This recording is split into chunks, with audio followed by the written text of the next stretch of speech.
Buenas tardes. Hoy día vamos a continuar con la telecapacitación de los jueves científicos. Hoy día, 10 de marzo del año 2022, tenemos como ponente a la doctora Maribel Ilazaca Mamani. Ella es cirujano dentista egresado de la Universidad Católica de Santa María, magíster en odontología en el área de odontopediatría por la Universidad Estatal de Campiñas, Sao Paulo, Brasil. Actualmente está realizando un doctorado en odontopediatría por la Universidad Estatal de Campiñas, Sao Paulo, Brasil. El tema que va a disertar la doctora es manejo de caries en pacientes pediátricos. Debo mencionar que el registro de asistencia se dará mediante un link que se encontrará en la ventana del chat. Doctora Maribel Ilazaca, buenas tardes y bienvenida. Adelante, por favor. Muchísimas gracias, doctor Miguel. Antes de comenzar, quiero agradecer por la invitación a este interesante evento que es el Jueves Científico. Y bueno, este día voy a compartir con ustedes un tema interesante que trata sobre el manejo de caries dental en pacientes pediátricos. Antes de comenzar a explicar el tema, vamos a definir de forma general y de forma resumida qué es la caries dental. Por mucho tiempo, la caries dental ha sido conocida como una enfermedad multifactorial que resulta de la interacción entre el huésped y la microbiota, que es modulada por la dieta y el tiempo de ocurrencia, ocasionando así la desmineralización de los tejidos dentarios. Coloqué aquí hasta en mayúscula dieta porque actualmente es un ítem bastante discutido, bastante resaltado, referente a la caries dental. Y muchos autores en varias pesquisas consideran actualmente a la caries dental como una enfermedad que depende del azúcar y de la biopelícula o biofilme, como es llamado. Esta es una enfermedad crónica, no solamente en nuestro país, Perú, sino también a nivel mundial. Inclusive la Organización Mundial de la Salud la coloca como segundo después del resfrío, imagínense. Ahora, nosotros sabemos como odontopediatra, sé que ahora el tema que estoy dando es para residentes, no solo odontopediatras, también profesionales de la salud o cirujanos dentistas generales, y muchos de ellos tratan niños, ¿cierto? Entonces, como sabemos, dentro de la odontopediatría es importante conocer a trasfondo cómo actúa la lesión de caries en la etapa preescolar. Me refiero a la etapa preescolar a niños desde los 0 hasta los 6 años de edad. ¿Por qué? Porque esta etapa marca grandes diferencias con las otras, con la adolescencia, con la adultez. ¿Por qué? Porque la constitución del tejido dentario, del diente deciduo, es muy diferente al diente permanente. Y también es importante resaltar la caries de la primera infancia, como lo llamamos actualmente, por el comportamiento individual de los niños que difiere de los adultos, incluso de los adolescentes. En este contexto, por muchos años, la caries en la infancia ha sido nominada por diferentes términos. Por ejemplo, antes del año de 1997, la caries en la infancia era llamada como caries del consolador. Ya entre los años de 1991 y 1962 ha sido conocida como boca de botella de leche. Y así a lo largo de los años, y por un buen tiempo también ha sido conocido como síndrome del biberón, caries del biberón. Y esto porque colocaban en enfoque la causalidad de la alimentación inadecuada con biberón. Sin embargo, bajo muchas pesquisas y las evidencias muestran que no necesariamente el biberón era el causante de la caries en la infancia. Es así que actualmente toma el nombre de caries de la primera infancia, que trata a niños en la etapa preescolar de 0 a 6 años de edad y comúnmente lo conocen como CPI, y enfoca como una enfermedad mucho más compleja de lo que se discutía años pasados. ¿Por qué? Porque está relacionada actualmente con el consumo frecuente del azúcar, que está en un entorno de bacterias adheridas al esmalte. Hay un panel de expertos que está conformada por grandes experientes odontopediatras que estudian netamente lo que es la caries de la primera infancia. En la reunión, en la cumbre global de Bangkok, que la definieron a la caries dental como una enfermedad dinámica, multifactorial, porque esta caries no solamente ocurre por los factores ya conocidos, sino otros factores a su alrededor influyen negativamente para la prevalencia de esta dolencia. La escolaridad, clase social, actitudes, comportamiento, consumo de flúor, dieta, entre otros. Es así que la caries de la primera infancia es impulsada por el azúcar. Eso es lo que observaron estos odontopediatras experientes en el área, y que resulta tanto en la desmineralización como en la remineralización de los tejidos duros del diente deciduo.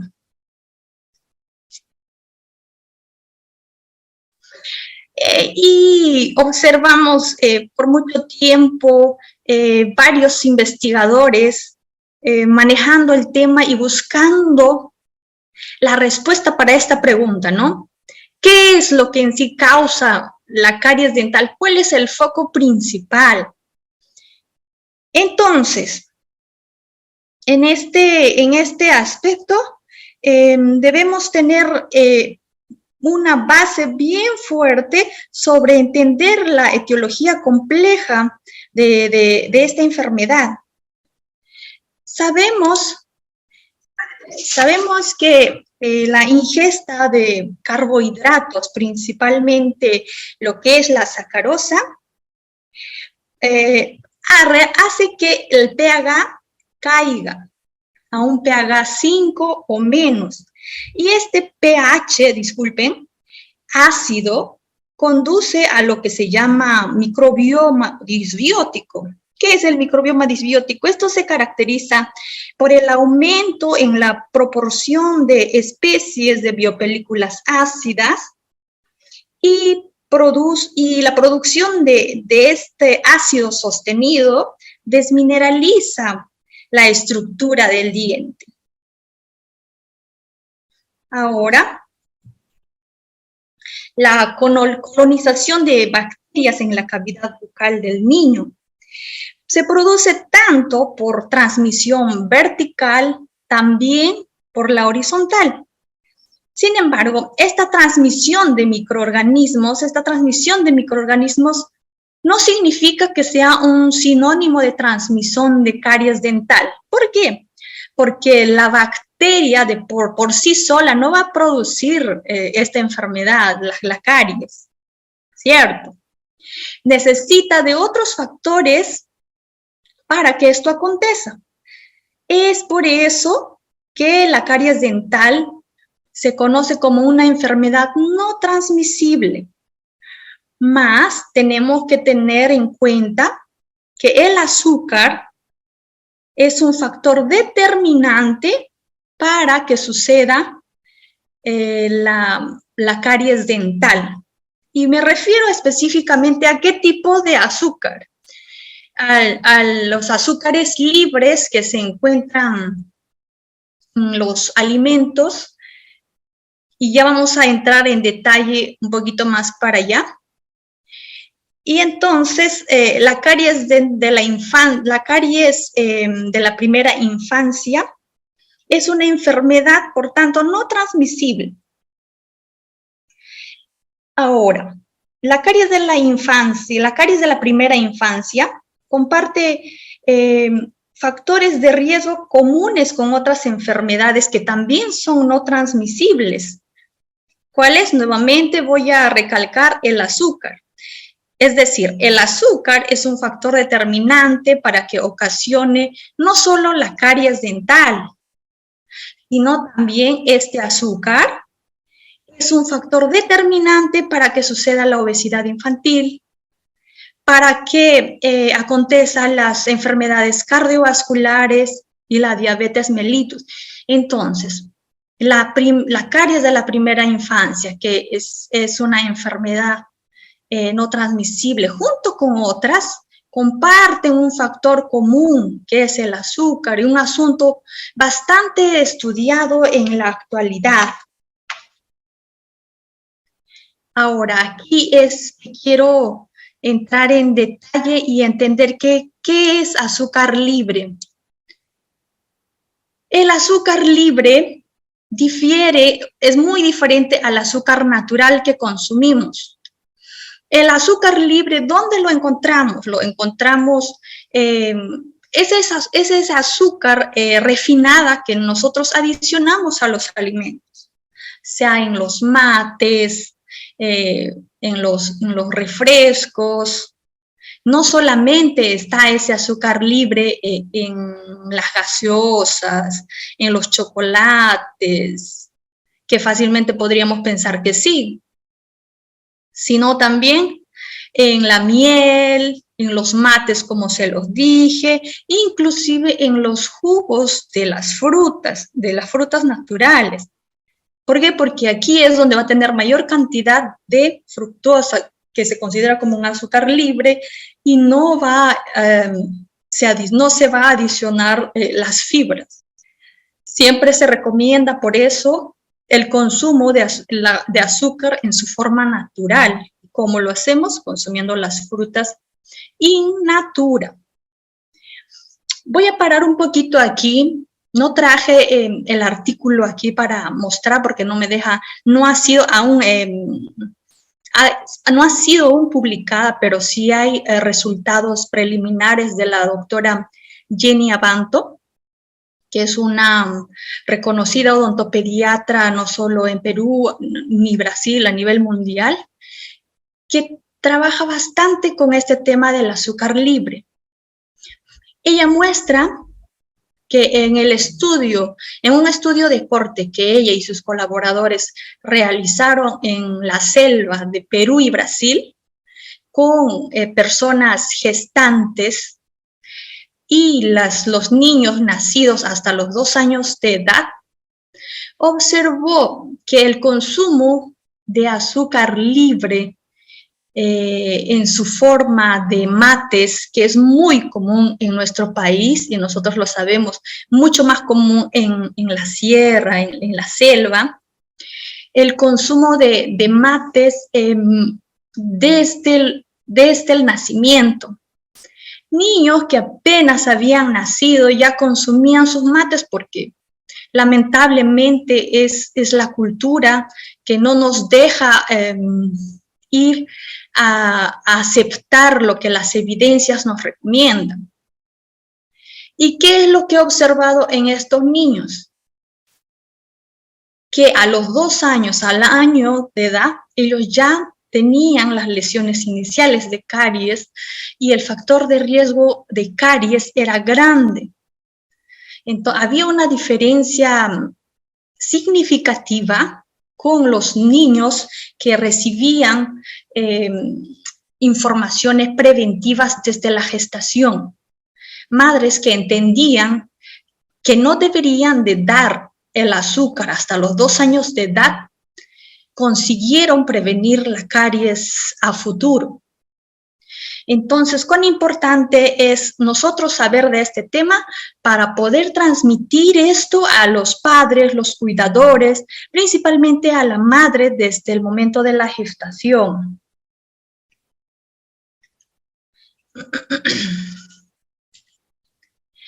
En este ítem todavía hay dos estudios de corte de grandes pesquisadores, el doctor Chafe y el doctor Carlos Feldens, que son investigadores que pertenecen al panel de expertos de odontopediatría en lo que es caries de la primera infancia.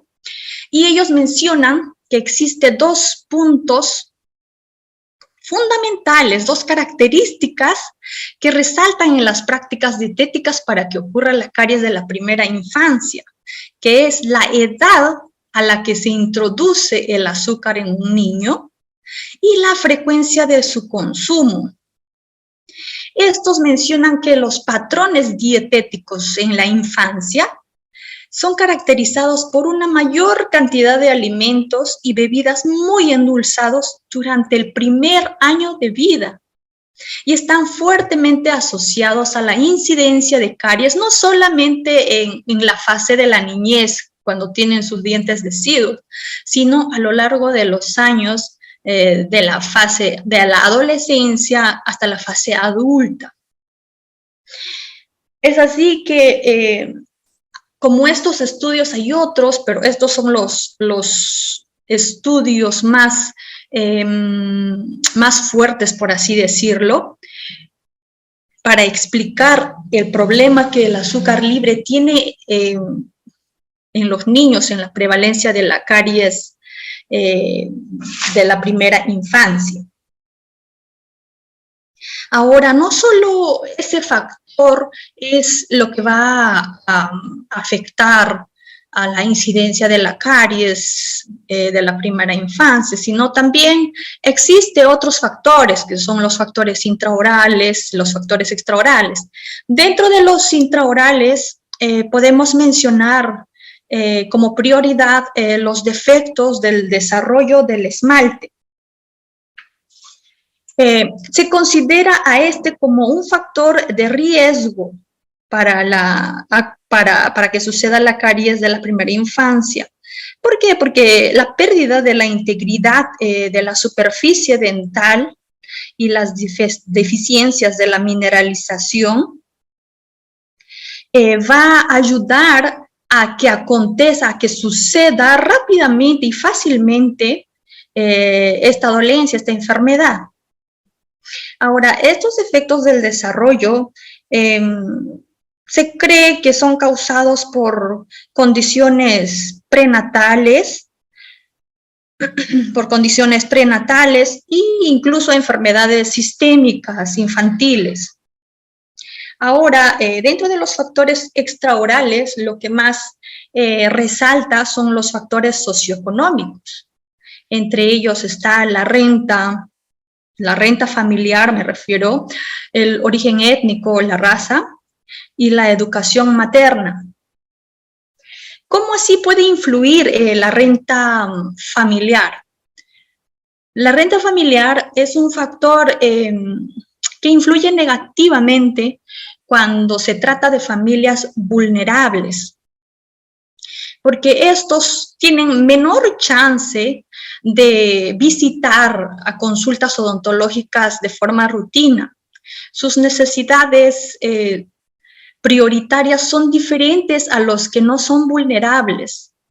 Por ejemplo, una familia que tenga, una familia vulnerable, obviamente va a preferir, su necesidad prioritaria va a ser, por ejemplo, no sé, comprar una leche en vez de comprar un cepillo dental. Y esto es un factor, obviamente, un factor negativo que no va a ayudar a una buena salud bucal de los niños, ni de la familia, ¿cierto? Y es un punto también bastante estudiado actualmente. El origen étnico que se refiere a la raza. Hay estudios en este punto, evidencias que muestran que la raza negra, la raza, aquí lo llamamos amarelos, la raza de mongólicos, la raza negra, la raza de mongólicos y la raza parda son los que más se asocian a la caries dental, a la caries de la primera infancia. Y el otro punto bastante estudiado también es la educación materna. ¿Cómo así puede influir la educación materna? La educación materna influye porque en la mayoría de las familias, quien es jefe de la familia es la mamá. No me refiero a quién manda más, si papá o mamá. Me refiero a quién es que se encarga por el cuidado de la salud, el cuidado en general de los niños, de los hijos, de la familia en general, es la madre. Y si la madre no tiene una buena educación, entonces no va a poder recibir una información adecuada sobre lo que son medidas preventivas. Por tanto, no va a poder ayudar a que se reduzcan las caries si en caso presentan sus hijos. Ahora, ¿cuánto es la prevalencia de caries a nivel mundial? La Organización Mundial de la Salud menciona que la prevalencia es del 60 al 90% de la población mundial que sufre de caries en la primera infancia. En países europeos, que son países ya desarrollados, un poco más de la mitad de niños entre los 6 a 12 años de edad presentan caries dental, independiente a la clase social que pertenezcan, sea de una familia vulnerable o no. ¿Y cómo es que estamos a nivel de Latinoamérica, y en nuestro país? En Brasil, en Brasil, un poquito más de la mitad de los niños de 5 años de edad padecen del CPI, de caries de la primera infancia. Y en Sao Paulo, que es la capital económica, un estado el más rico de Brasil, presentan casi 2 dientes de todos los que presentan en niños de 5 a 12 años de edad. ¿Y cómo estamos en nuestro país, que es Perú? Buscando en el portal del MINSA, lo último que he encontrado menciona que el 98%, imagínense, el 98% de los niños entre los 3 a 15 años de edad ya experimentan esta lesión que es la caries dental.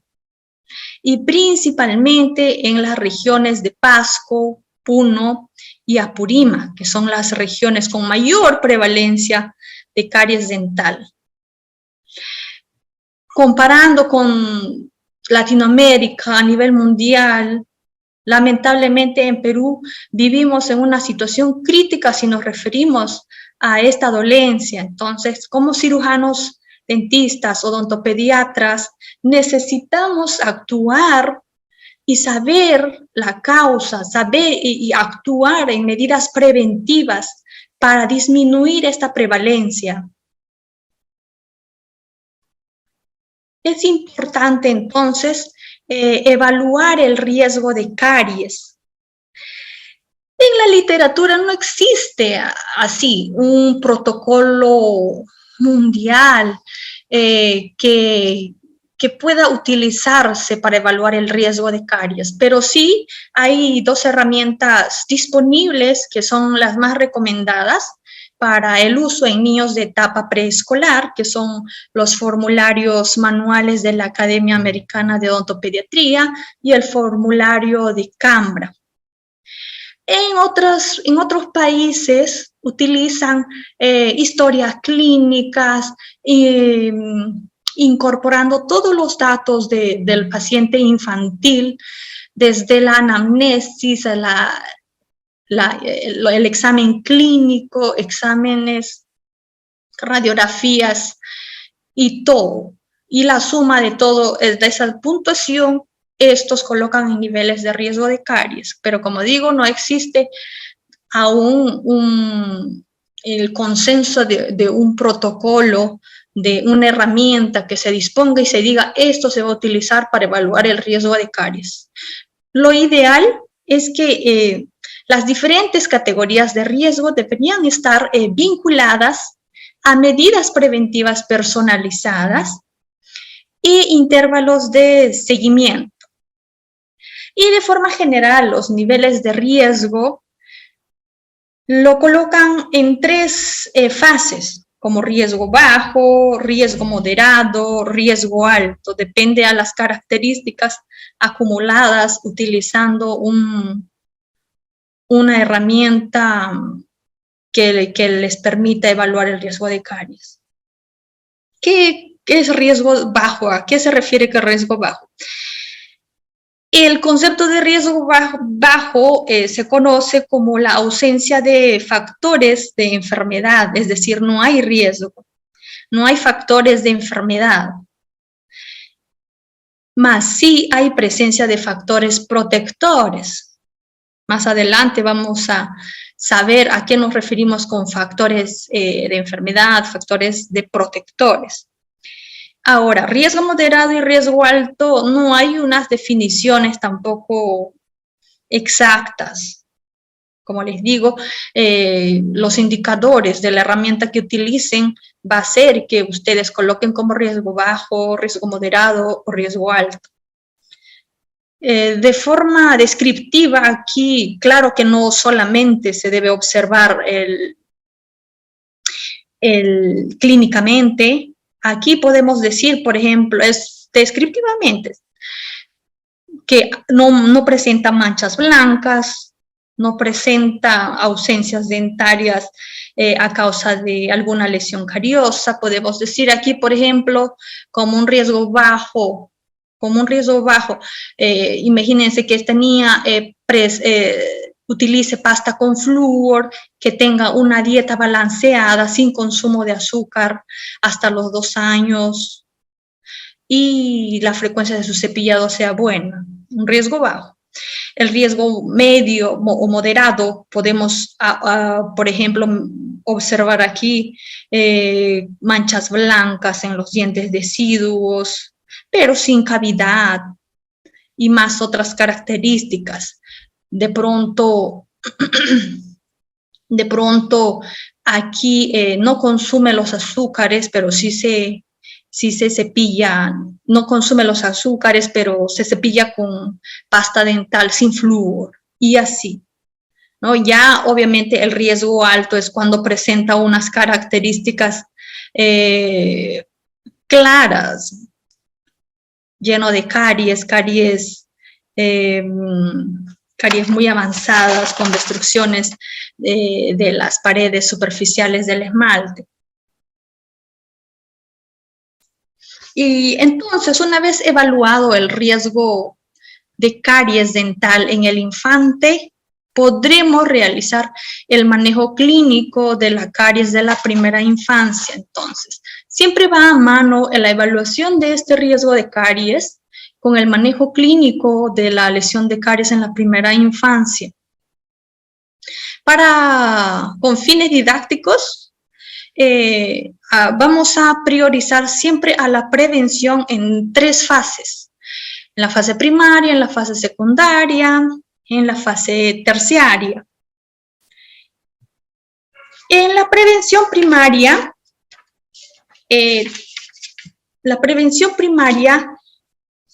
debe de resaltarse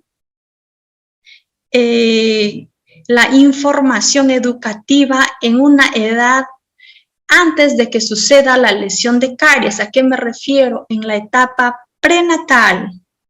El odontopediatra, el cirujano dentista que trata niños, debe de dar una información educativa y terapias preventivas a los padres o cuidadores del niño. Y bajo evidencia esto se ha demostrado que es efectivo para reducir o para evitar, para prevenir la caries en nuestros niños. Sin embargo, no solamente deberíamos de dar charlas preventivas de caries dental a los pacientes, sino también a otros profesionales de la salud, porque médicos, enfermeros, nutriólogos son los que tienen más chance de tener contacto con estos cuidadores, con la mamá, con el papá, con el que cuida al niño, ¿cierto? En sus primeros años de vida.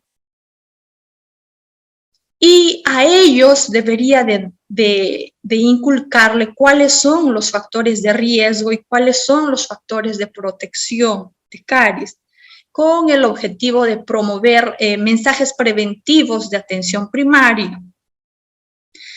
Esto hablando que deberían de limitar el azúcar libre en alimentos y bebidas para los niños menores de 2 años y evitar la alimentación nocturna con biberón, con leche o bebidas que contengan azúcares libres, especialmente si es frecuente. Ahora, ¿quién no ha experimentado que el paciente venga, la mamá, ¿no? Una vez con dos añitos, imagínense, con su hijo de 2 años, ¿quién no ha experimentado que tú le recomiendas el uso de pasta dental con flúor y el pediatra le diga que no debería utilizar, que debería de utilizar una pasta dental sin flúor, ¿verdad? Es muy común esta experiencia, una experiencia personal, pero sé que también varios de ustedes han vivido esto.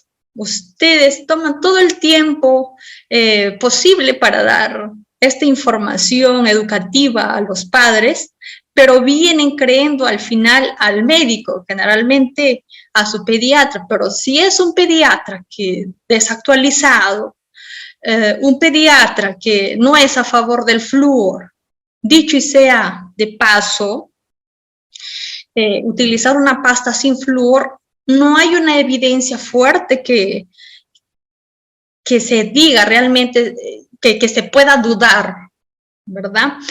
Entonces, nosotros como odontopediatras deberíamos también, si es de forma particular, un consultorio particular, deberíamos de conocer al pediatra, inclusive conversar, conocer cuáles son sus conocimientos, si es un profesional actualizado o no. Entonces, y en hospitales, lógico, deberíamos nosotros como cirujanos dentistas, odontopediatras, poder conversar, dar charla, no solo a los padres, porque muchas de las medidas preventivas en población se le da solo a los padres, se le da solo a la población, a las escuelas, más también esto debería de priorizarse a los profesionales, a nuestros compañeros del hospital, de postas, para que todos hablemos en el mismo idioma y juntos poder vencer esa alta prevalencia de la caries dental, porque al final quien sufre, quien adolece son nuestros niños.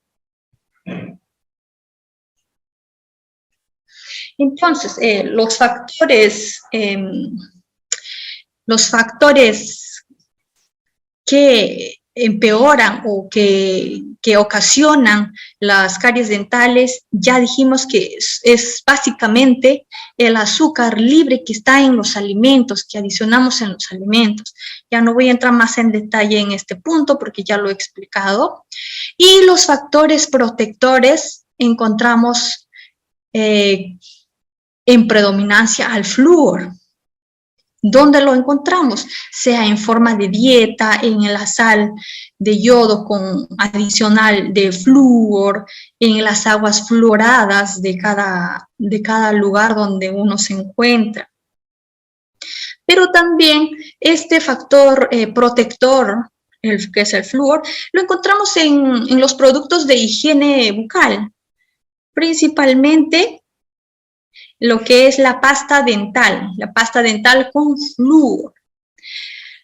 Y no debemos de olvidar de indicar a nuestros pacientes que la concentración mínima de flúor para nuestros niños debería de ser como mínimo 1000 ppm de flúor hasta los 1450, pero esto depende de la edad del niño. Y la dosificación de esta pasta dental fluorada también depende de la edad o la cantidad de dientes que tengan. Por ejemplo, de 0 a 1 año de edad que tienen entre 1 a 8 dientes, el tamaño o la cantidad de pasta dental que debería de utilizarse es la mitad de un grano de arroz. Ya para los niños que presentan 8 dientes hasta 3 años y hasta que cumplan los 3 años de edad, el tamaño de la pasta dental debería de ser un grano de arroz. Y más de 3 años, la cantidad de pasta dental debería de ser el tamaño de una arveja.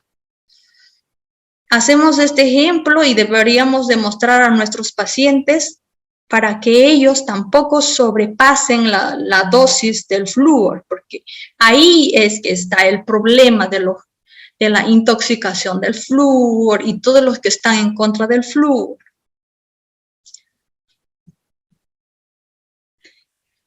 Ahora, en la prevención primaria también debemos mencionar que la primera consulta odontológica debería de darse antes del primer año de vida de nuestro niño. Y en caso se trate de un niño que ya presenta riesgo de caries, deberíamos de utilizar un barniz de flúor en concentración del 5%. Acá esta imagen coloqué solamente con vistas didácticas.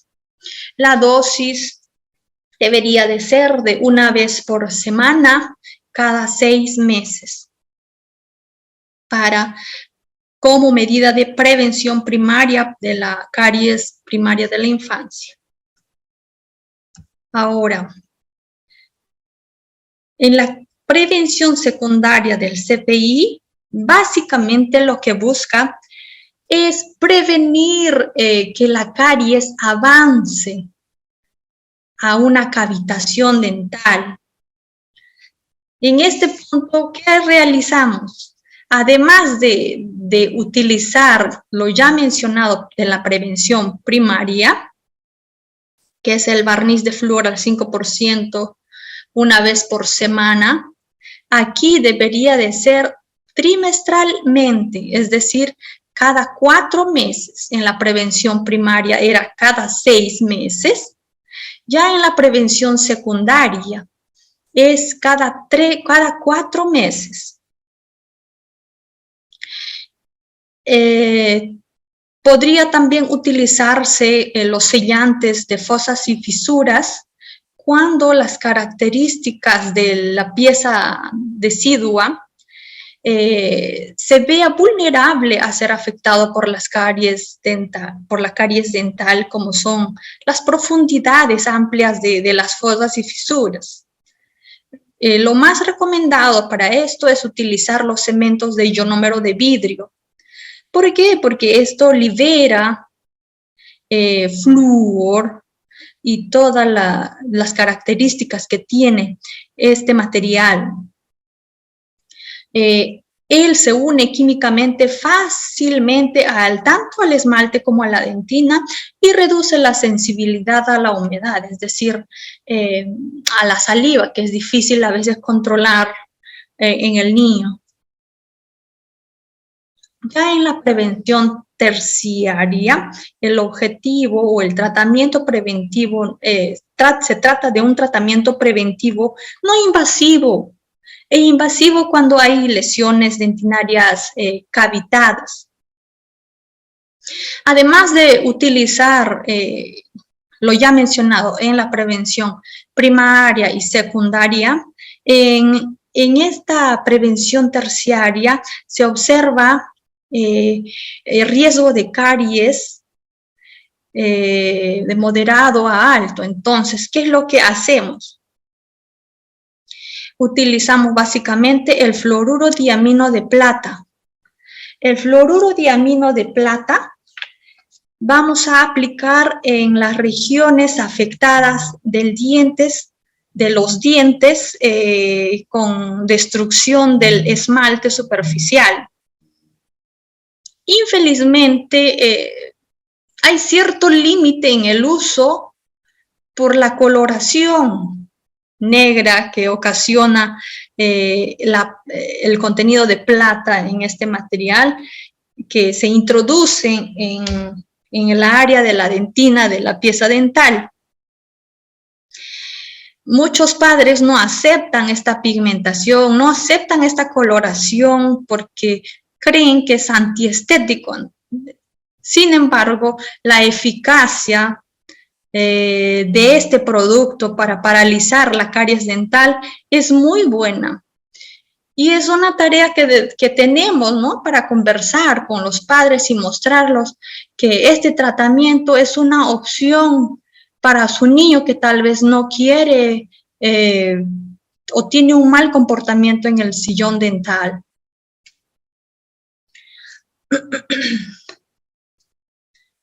Ahora, la eliminación selectiva de caries y restauración con ionómero de vidrio para lesiones de dentinas cavitadas debería de darse. Por ejemplo, el tratamiento restaurador atraumático es uno de ellos, donde elimina selectivamente la caries dental con instrumentos manuales como es la cureta de dentina. Y retirando todo lo que ha afectado la caries dental, de tal forma que nosotros podemos colocar como un material restaurador el cemento de ionómero de vidrio.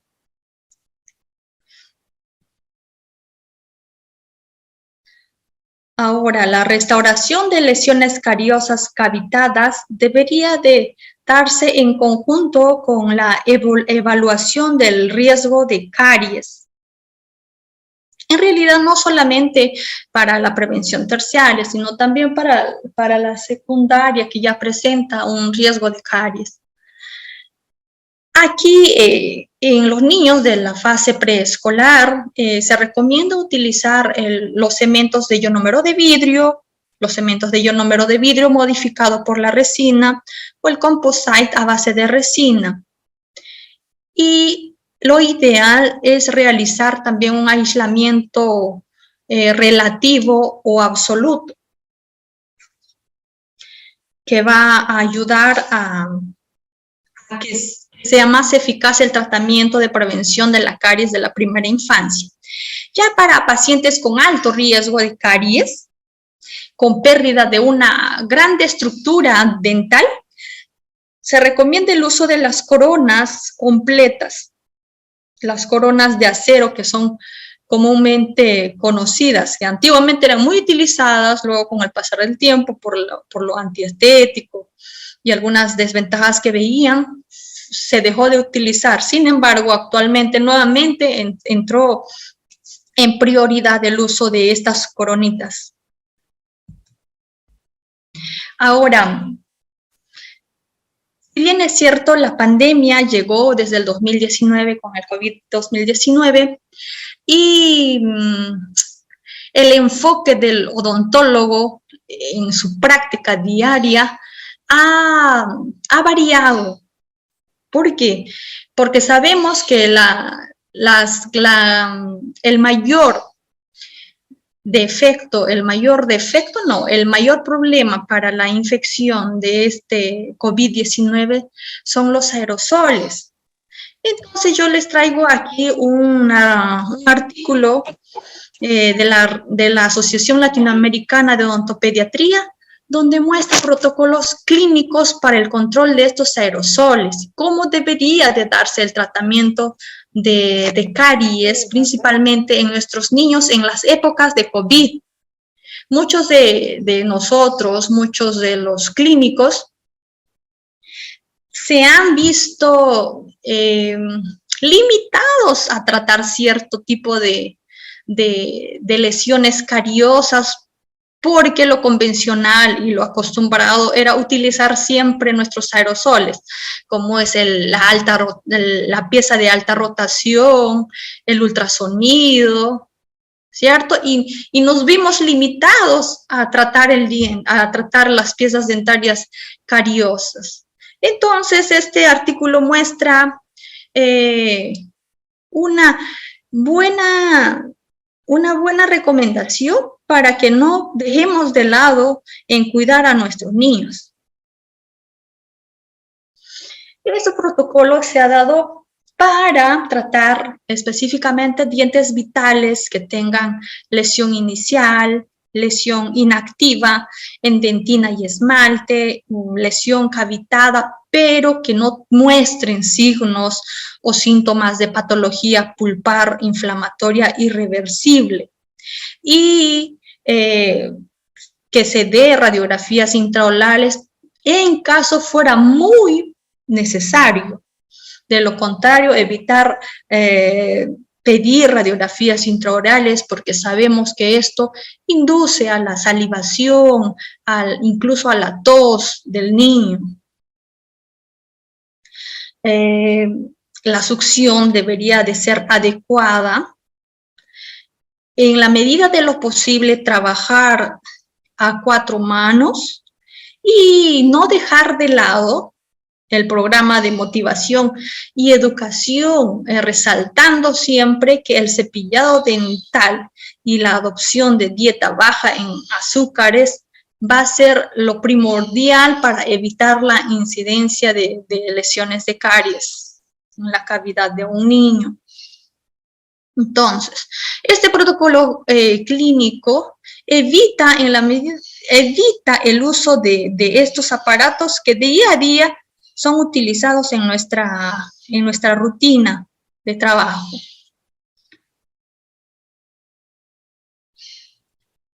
Entonces, empezamos con el cepillado dental supervisado. El cepillado dental supervisado, la Asociación Latinoamericana de Odontopediatría lo divide según a la fase etaria en que se encuentra el niño. De 0 a 6 años de edad, el responsable para efectuar el cepillado dental debería de ser el responsable, es decir, la mamá, el papá, el tío, quien cuida al niño, y no dejar de que ellos se cepillen solos. Bueno, es una estrategia también educativa que ellos sí se cepillen, pero de 0 a 6 años, nuestras manos siempre deberían de ser las que cepillan los dientes de nuestros niños. Ahora, en la fase etaria de los 7 a los 12 años de edad, el responsable del niño supervisa apenas el cepillado dental. No deja que, a pesar de que ya tiene una buena capacidad motora, se cepille solo. El responsable supervisa el cepillado dental, sobre todo por el tiempo en el que el niño se cepille. Sabemos que ellos andan muy distraídos y prefieren hacer otras cosas antes de que se cepillen, y solamente por querer obedecer a su cuidador, a su responsable, se cepilla en segundos, cosa que no es correcta. Entonces, la tarea de los cuidadores está ahí, supervisar cómo está haciendo el cepillado dental de estos niños. Lo que recomienda la Asociación Latinoamericana de Odontopediatría es que por lo menos sean 2 veces por día. ¿Cuál es el protocolo? Ya mencionamos, el protocolo es que haya un cepillado con pasta dental con flúor mínimo de 1000 ppm, que la cantidad de pasta dental sea conforme a la edad, que hasta los 3 años de edad sea el tamaño de un grano de arroz de la pasta fluorada, y de los 3 a los 6 años sea el tamaño de una arveja.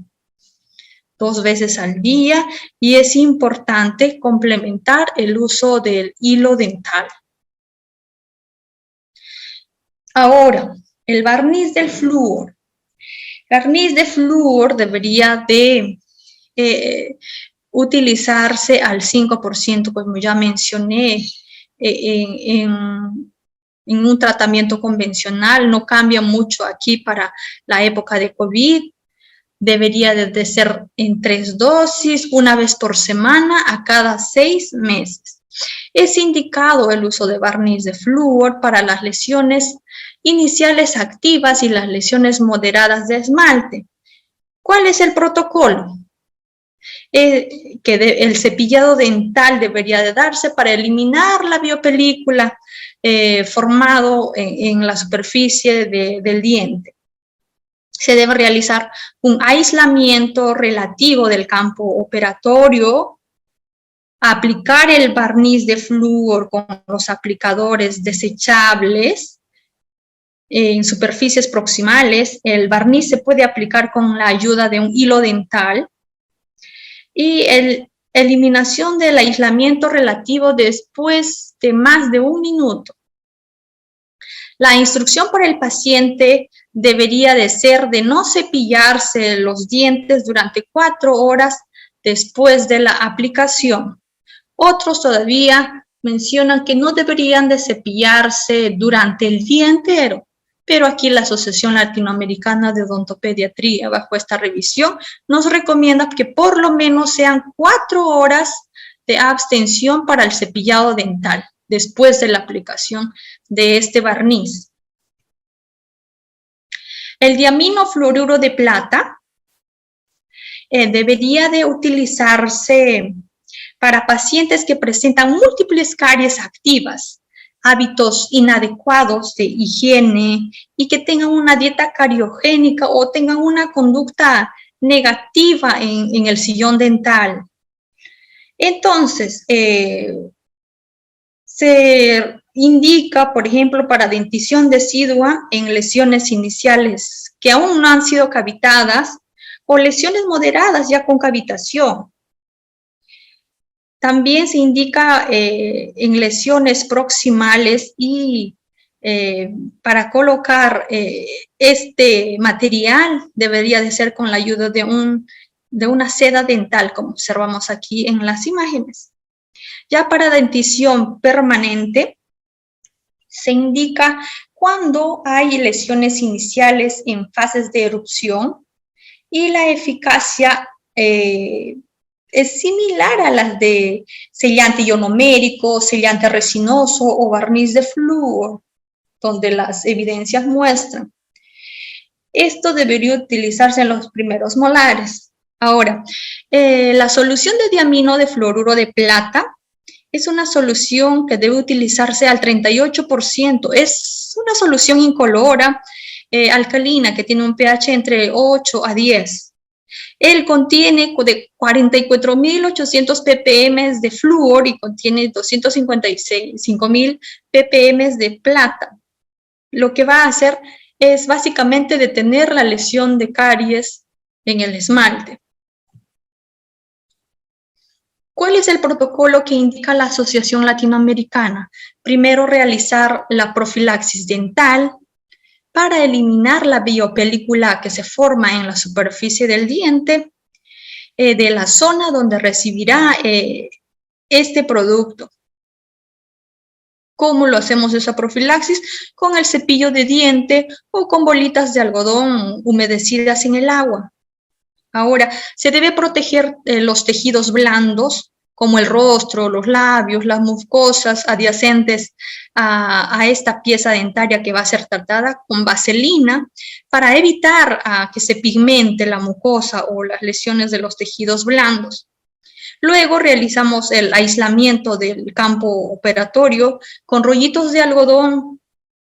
Enseguida agitamos el frasco antes de utilizar para homogeneizar la solución. Colocamos una gotita de solución encima de un vaso DAPEN de vidrio que va a ser suficiente incluso para la aplicación de 5 a 6 cavidades dentarias. Luego secamos el diente con bolitas de algodón seco y aplicamos este producto con un aplicador desechable o con una bolita de algodón misma en la cavidad activa, en la cavidad que está con caries activa, durante 1 minuto aproximadamente. Luego removemos el aislamiento relativo y el tratamiento está realizado.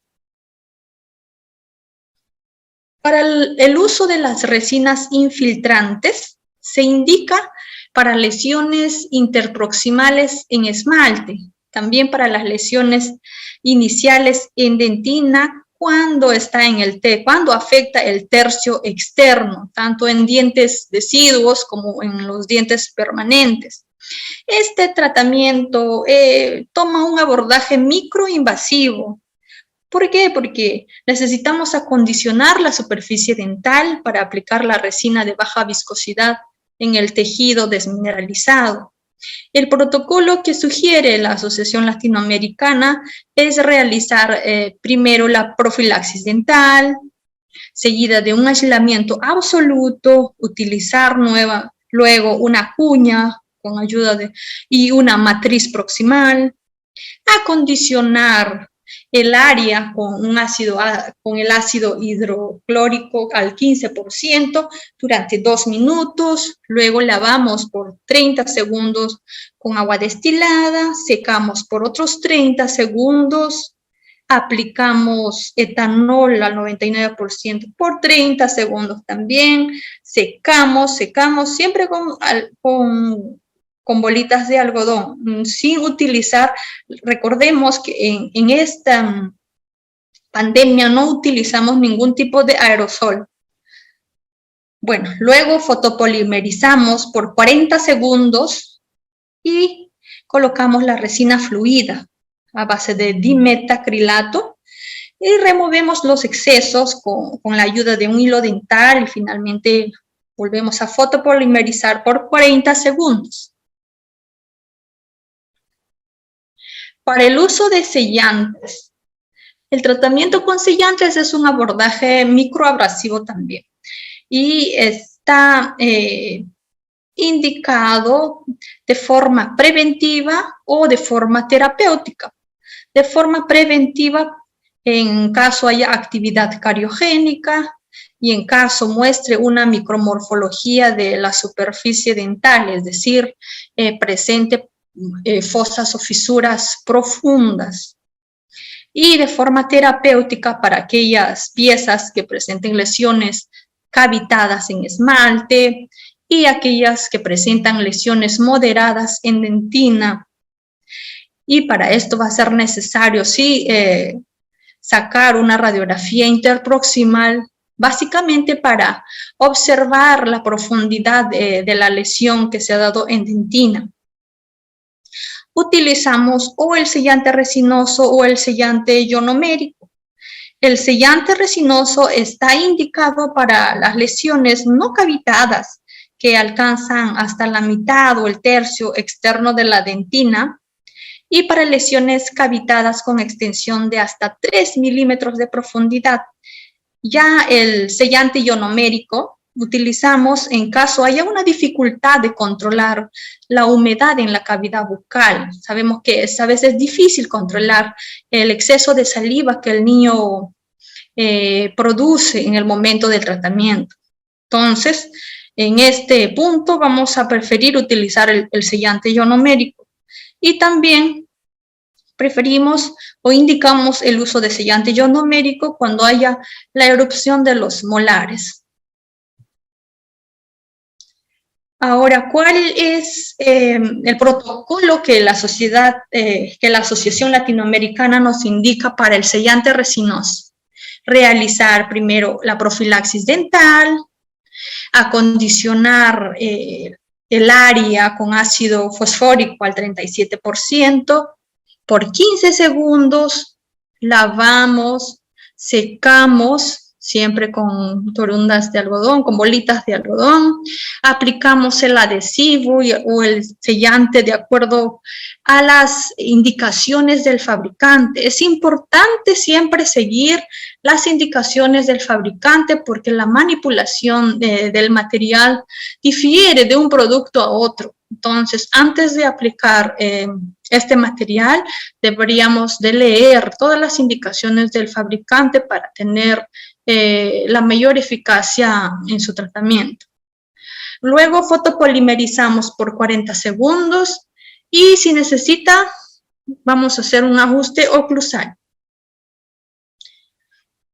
El protocolo para el sellante ionomérico sigue con la profilaxis dental, aislamiento relativo con torundas de algodón, secamos la superficie a ser tratada con bolitas de algodón, obviamente tienen que estar secas, colocamos este cemento ionómero de vidrio que debería de ser de alta viscosidad y que la manipulación, como ya mencioné, también debería de darse de acuerdo a las instrucciones del fabricante. El tiempo de trabajo es esencial. El tiempo de trabajo de este material va a ser esencial para darle un aspecto brillante. Ahora, después de esto, deberíamos de presionar con nuestro dedito el sellante, el material, el dedo índice de preferencia sin quitarnos el guante. Y de forma que se coloque un poquitito de vaselina en el dedito y hacer una presión sobre la superficie del diente para garantizar que este cemento de ionómero de vidrio penetre en las fisuras. Luego hacer un ajuste de oclusión si es necesario y finalmente proteger la superficie finalizada con vaselina sólida. Para el tratamiento restaurador atraumático, conocido como el TRA, este tratamiento es una restauración mínimamente invasiva que va a eliminar de forma selectiva el tejido cariado con instrumentos manuales, como ya mencioné anteriormente, con la cureta de dentina.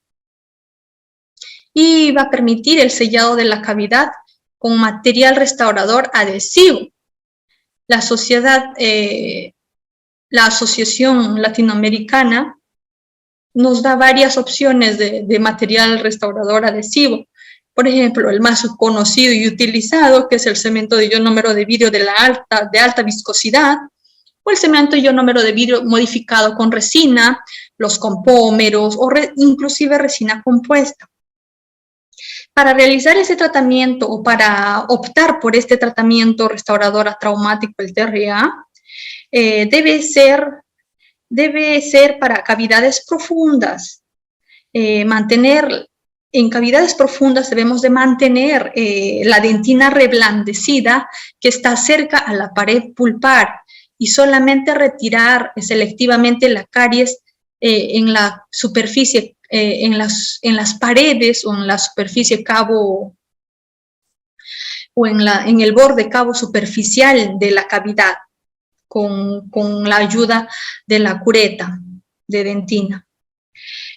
También debemos realizar en conjunto el sellado de fosas y fisuras que están cercanas a la cavidad que estamos tratando. El protocolo que nos muestra la Asociación Latinoamericana de Odontopediatría para este tratamiento es primero de realizar la limpieza del diente con bolitas de algodón humedecidas con agua o realizar una profilaxis dental. La preparación cavitaria debe ser de forma selectiva, removiendo el tejido cariado. Si es necesario, deberíamos de ampliar la apertura de la cavidad, pero nuevamente empleando instrumentos cortantes manuales, con una buena cureta de dentina, no esos que lo tenemos desde la graduación, desde el pregrado, que ya no tiene nada de cortante. Luego realizamos el aislamiento relativo del campo operatorio. Acondicionamos la cavidad con ácido poliacrílico de entre 10 a 15 segundos. Lavamos, secamos la cavidad con bolitas de algodón. Colocamos el cemento de ionómero de vidrio de alta viscosidad. Hacemos la presión digital, como ya les indiqué, y realizamos el ajuste oclusal si fuera necesario, y nuevamente protegemos el cemento de ionómero de vidrio en la área superficial del diente con una vaselina sólida. Existe también como opción de tratamiento el manejo no restaurador de la cavidad. Este tratamiento sigue un protocolo mixto, es no invasivo y a la vez es mínimamente invasivo. El objetivo principal de este tratamiento es restablecer el acceso del cepillo dental y el uso de pasta dental con flúor en lesiones cavitadas por medio del cambio de su conformación. Es decir, que las lesiones cavitadas, como muestra la figura, las lesiones cavitadas sin dentina de dientes deciduos que no eran fáciles de higienizar, los transformamos en un área que sea fácil de higienizar. Es decir, nosotros ampliamos esa cavidad con aparatos manuales cortantes, nuevamente voy repitiendo, y para hacer el control de la biopelícula. ¿Qué es lo que vamos a utilizar aquí? Vamos a aplicar de forma tópica el barniz de flúor en la dentina expuesta para permitir la remineralización del diente. Entonces, básicamente lo que se utiliza en esta técnica es el cepillo dental con la pasta fluorada en un área donde donde no se podía higienizar. Ampliamos la cavidad, retiramos selectivamente la caries dental y convirtiéndose en una zona que se puede higienizar, podemos cepillarlo y al mismo tiempo podemos utilizar el barniz de flúor en el área para ayudar a remineralizar.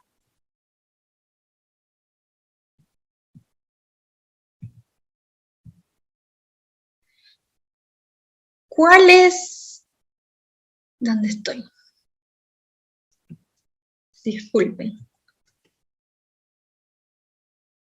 El protocolo que la Asociación Latinoamericana nos muestra es, como les mencioné, retirarle el esmalte o la dentina afectada con instrumentos manuales de corte o, en todo caso, utilizar el instrumental rotatorio, pero que sea de baja velocidad con goteo de agua.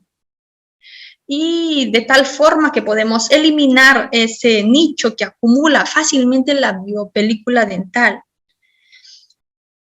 Y después instruimos al paciente o al padre, en caso fuera necesario, si son menores, si son más pequeñitos, sobre la necesidad de cepillar con pasta dental fluorada, por lo menos con la mínima concentración de flúor de 1000 ppm en esa zona afectada.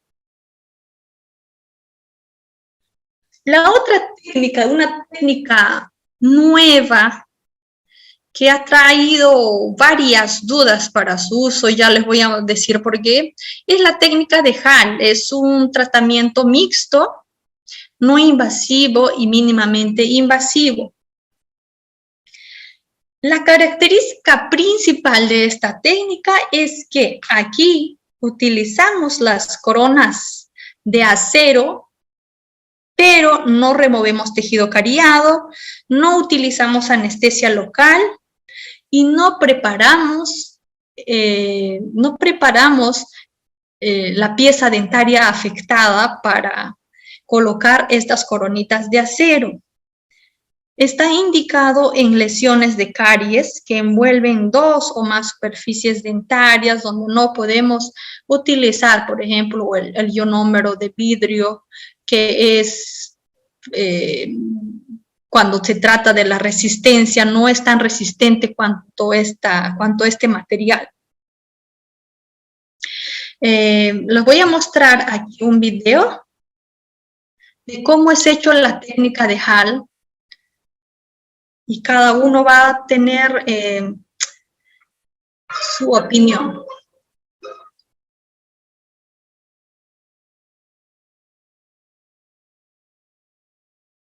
Bueno, ahí observamos la lesión cariosa donde afecta 2 a más superficies del diente y se opta obviamente por la técnica de Hall.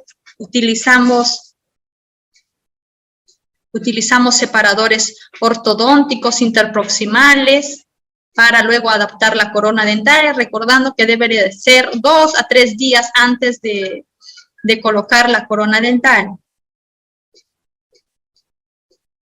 Ese mismo día, como opción, no es que la asociación lo indique, como opción se puede colocar tanto el uso de diamino de fluoruro de plata cuanto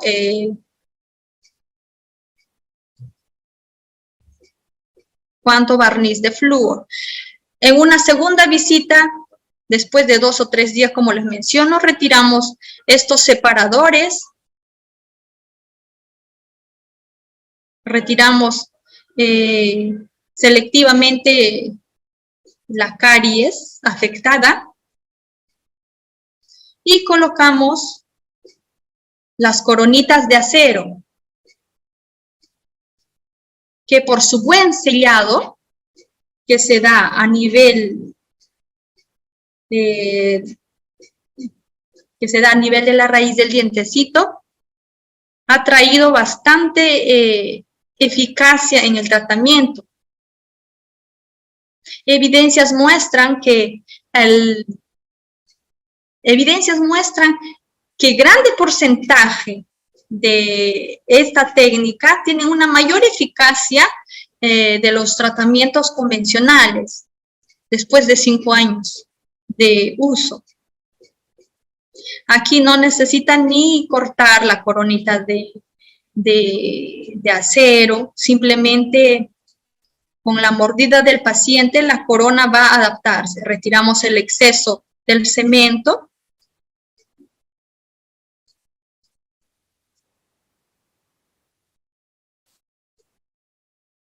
El paciente ocluye. Inicialmente hay una altura, obviamente, oclusal, que después de 10 días aproximadamente vuelve a su normalidad. Lo que sí aquí se observa es que ni utiliza, no prepara el tejido, el diente afectado, no prepara el diente afectado, no utiliza anestesia local. Y lo que más aquí toma atención es que ni siquiera aísla, ni relativa ni absolutamente. Es una cuestión que otros autores dudan en utilizar la técnica de Hall. Sin embargo, esta técnica de Hall ha mostrado bajo varias evidencias tener una buena eficacia. Entonces, ha sido muy utilizada en esta época del COVID, que puede también a alguno de ustedes tal vez servir como opción al uso. Otra de las técnicas que se utiliza en este tiempo de COVID es la remoción químico-mecánica del tejido cariado, donde remueve selectivamente la dentina cariada de tal forma que reduce el uso de motor de baja velocidad. El producto el más conocido es el Papa Caries que se utiliza. Este va a reducir la cantidad de microorganismos en dentina y va a reducir la percepción de dolor durante la remoción de caries. Entonces, no va a dar mayor problema en el sillón dental. Aumenta el tiempo clínico para realizar el procedimiento porque el tiempo se coloca este material se debe también respetar bajo las indicaciones del fabricante. Se indica esta técnica para lesiones de caries de dentinas moderadas y también avanzadas. Ahora, les muestro aquí un flujograma de opciones de tratamiento de acuerdo a las características de las lesiones de caries. Este flujograma es un resumen de todo lo que la Asociación Latinoamérica de Odontopediatría nos muestra. Es decir, dependiendo de qué tipo de lesión activa o inactiva de la pieza dental, nuestra toma de decisiones será, por ejemplo, en las lesiones inactivas en esmalte y dentina, lo único que hacemos es el seguimiento del caso. Ya para lesiones con caries activas, las estrategias dependen si son lesiones iniciales, si son lesiones moderadas, si son lesiones avanzadas. En caso se trate, por ejemplo, de lesiones iniciales, como las manchas blancas, y se encuentra en el esmalte, y se encuentra un esmalte no cavitado, podemos optar por la técnica de la supervisión del cepillado dental, podemos optar por utilizar una resina infiltrante o aplicar un barniz de flúor, o el diaminofluoruro de plata, o el sellante de fosas y fisuras. Ya para las lesiones moderadas, donde el esmalte se encuentra cavitado, podemos optar en el uso del barniz de flúor, en el uso del diaminofluoruro de plata o el sellante de fosas y fisuras. En caso ya esta lesión moderada afecte la dentina, pero que no abarque el tercio interno de la dentina, podemos optar en utilizar sellantes de fosas y fisuras, o de optar por el tratamiento restaurador atraumático o por la remoción selectiva del tejido cariado. Ya en lesiones avanzadas donde la dentina se encuentra cavitada, las opciones como tratamiento, podemos utilizar el diaminofluoruro de plata, podemos optar por el tratamiento restaurador atraumático, o realizar un manejo no restaurador de cavidad, o utilizar la técnica de Hall, o la remoción selectiva del tejido cariado. En todas estas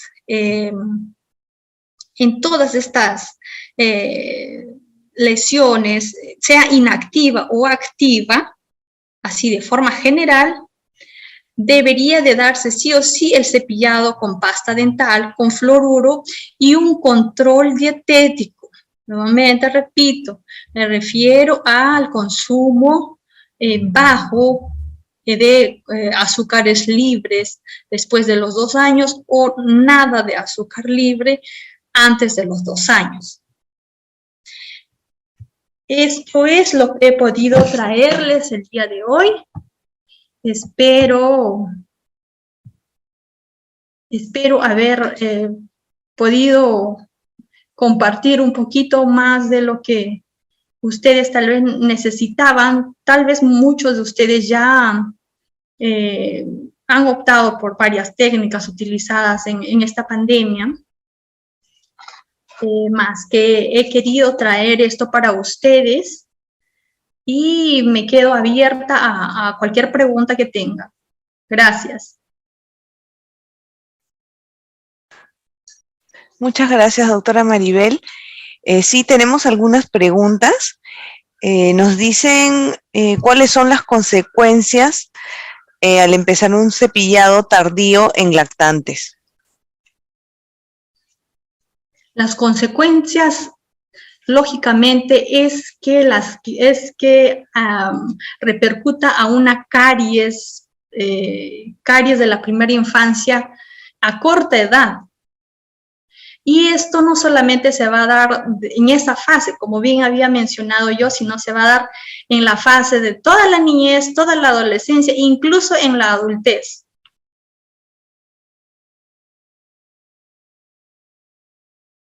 No sé si he respondido su pregunta como ella quería o él.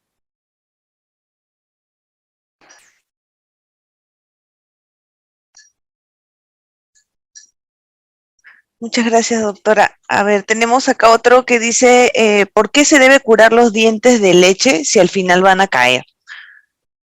Una pregunta que ha trascendido durante varios años. Es una pregunta de muchos padres, ¿verdad? Esto, mira, la función que cumple, primero vamos a entender qué función cumplen los dientes deciduos. No solamente es de que están ahí y luego van a caer, ¿verdad?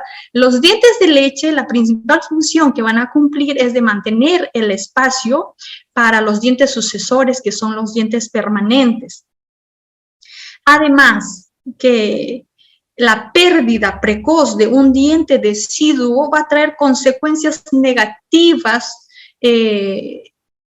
para la calidad de vida del niño.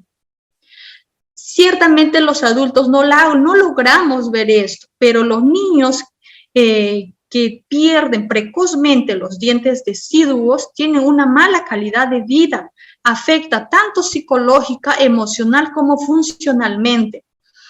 Esto, por ejemplo, la pérdida precoz de los dientes deciduos va a afectar funcionalmente, perjudicando la fonación, perjudicando la masticación, que va a repercutir en la nutrición negativa del niño.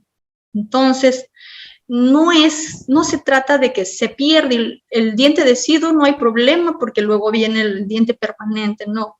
El diente deciduo cumple una grande función, por eso es que debería de mantenerse en la medida de lo posible el diente deciduo en su lugar.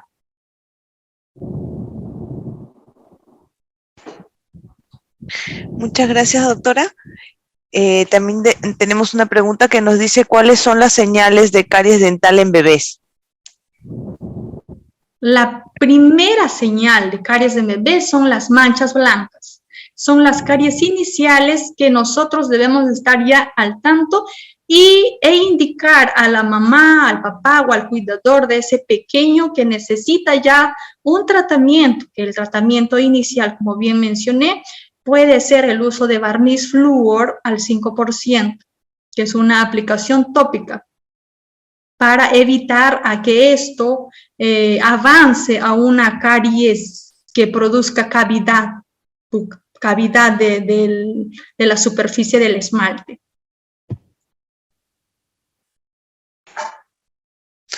Gracias, doctora, por su explicación.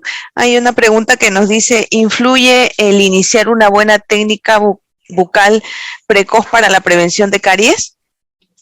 Lógico, totalmente. Influye positivamente. Si nosotros damos medidas preventivas de educación, si nosotros insistimos a su cuidador, al familiar que cuida a nuestro pequeño, insistir en que tenga un buen cepillado, una buena higiene, va a evitar a que provoque una lesión de caries a temprana edad.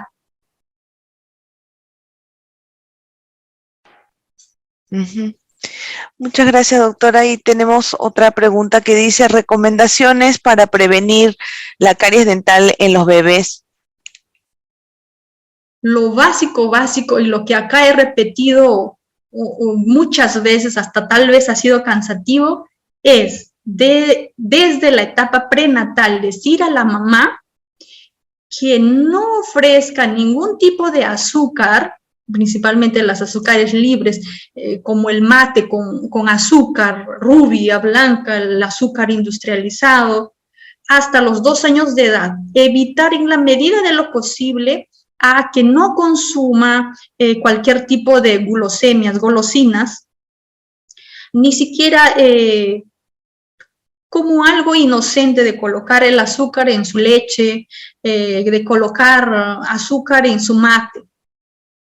Esa es la principal forma o la recomendación, no solo dada por mí, sino por muchos pesquisadores que han estudiado para evitar la caries de la primera infancia.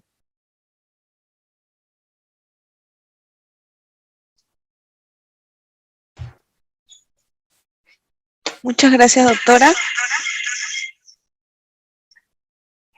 Tenemos otra pregunta que dice, en su experiencia profesional, ¿recomienda que el niño sea sedado para realizar algún tratamiento?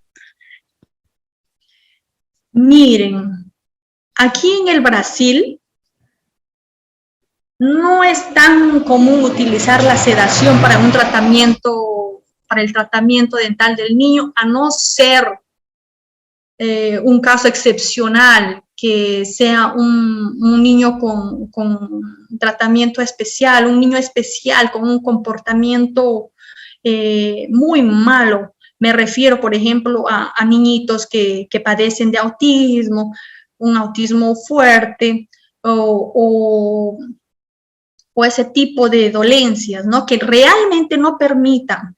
Aquí en las prácticas clínicas, tanto particulares cuanto en las universidades, no recomendamos mucho el uso de sedación en el tratamiento de niños, porque ciertamente hay un riesgo, a pesar de ser pequeño, hay un riesgo que se juega con la salud en general, si nos vamos al extremo, con la vida del niño. Entonces, lo que aquí sí se maneja es bastante manejar el comportamiento del niño. Hay muchas técnicas que utilizan para manejar el comportamiento del niño y que sí se logra tratar a estos niños, no de una forma rápida, pero sí de una forma pausada y con informaciones educativas que se da al niño de forma pausal y de una forma lúdica. No olvidemos que nuestros niños, todo es juego. Entonces nosotros deberíamos de transportarnos al mundo infantil y explicarlos de forma lúdica, de tal forma que desde la primera consulta dental ganemos la confianza. Ese es el principal objetivo de atender al niño, que pierde el miedo al dentista, y manejando ese comportamiento uno logra hacer tratamientos de cualquier tipo en sus dientecitos del niño. Muchas gracias, doctora. No sé, algunas recomendaciones que nos podría brindar para ya terminar esta exposición. La recomendación que yo se los voy a dar es que, inclusive yo aquí lo he experimentado con muchos niños, aquí en el Brasil es muy fuerte la recomendación sobre el bajo consumo de azúcares, porque esto ha traído bastantes repercusiones negativas en la salud, no solamente bucal, sino en la salud en general. Entonces, básicamente, el azúcar, que es un factor predominante para que suceda la caries dental, debe evitarse, no solamente para que no suceda la caries dental, sino también a nivel de la salud física, que como profesionales de la salud deberíamos de preocuparnos de forma sistémica y no solamente de forma local. Entonces, mi recomendación de forma resumida es sí al cepillado dental frecuente en los niños, por lo menos 2 veces al día, con uso de pasta fluorada, donde las evidencias son fuertemente comprobadas para evitar la incidencia de caries, y el consumo nulo de azúcares hasta los 2 años de edad.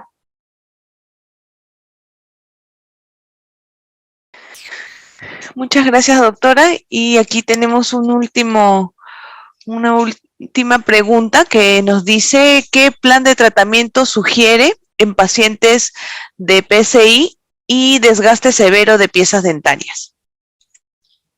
Perdón, ¿me podría repetir? Se ha interferido la...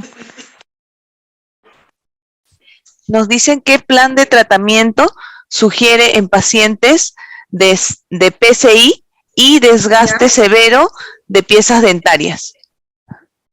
Ya. El plan de tratamiento no va a ser único, va a depender de la evaluación de riesgo de caries que el paciente que el paciente tiene, siempre el tratamiento debe ser individualizado. Esto varía de paciente a paciente. En caso que presente una destrucción severa, por ejemplo, de los tejidos dentarios, como he mencionado, la Asociación Latinoamericana de Odontopediatría pone varias opciones de tratamiento. Si en caso es un paciente, por ejemplo, con un riesgo muy alto, con muchísimas caries, utiliza, en esta época de COVID todavía, utiliza lo que les expliqué, las coronitas de acero, a pesar de parecer antiestético, muestran una grande eficacia. Lo otro que se ha visto en estos tiempos de COVID, de pandemia, y que ha vuelto de los años anteriores, el uso del diaminofluoruro de plata, por ser de fácil aplicación en un tiempo corto. Entonces, no solo se trata de utilizar una técnica en un niño, sino de ver cada pieza dentaria y de ver la situación individual de cada paciente.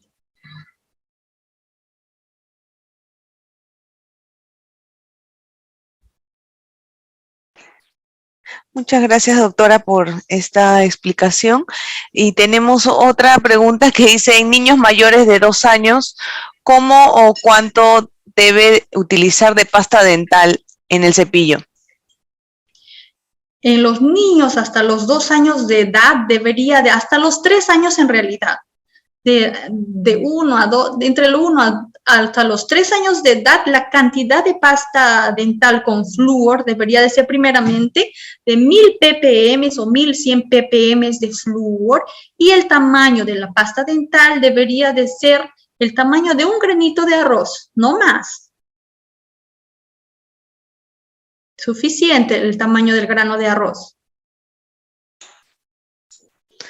Muchas gracias, doctora. Bueno, para terminar, agradecemos a la doctora Maribel Ilazaca. La Oficina de Docencia, doctora, agradece su gentil participación con este importante tema, también por haber compartido con todos nosotros su experiencia profesional, y también agradecemos a los participantes y los esperamos la próxima semana con otro tema de Jueves Científico. Muy buenas tardes y muchas gracias, doctora. Gracias a ustedes de corazón. Yo estoy abierta para compartir cualquier tema con ustedes. Muy agradecida por la invitación nuevamente. Qué mejor compartir estos conocimientos con mis compatriotas, ¿no? Estoy con saudades, como dicen acá. Extraño mi tierra. Gracias. Muchas gracias, doctora.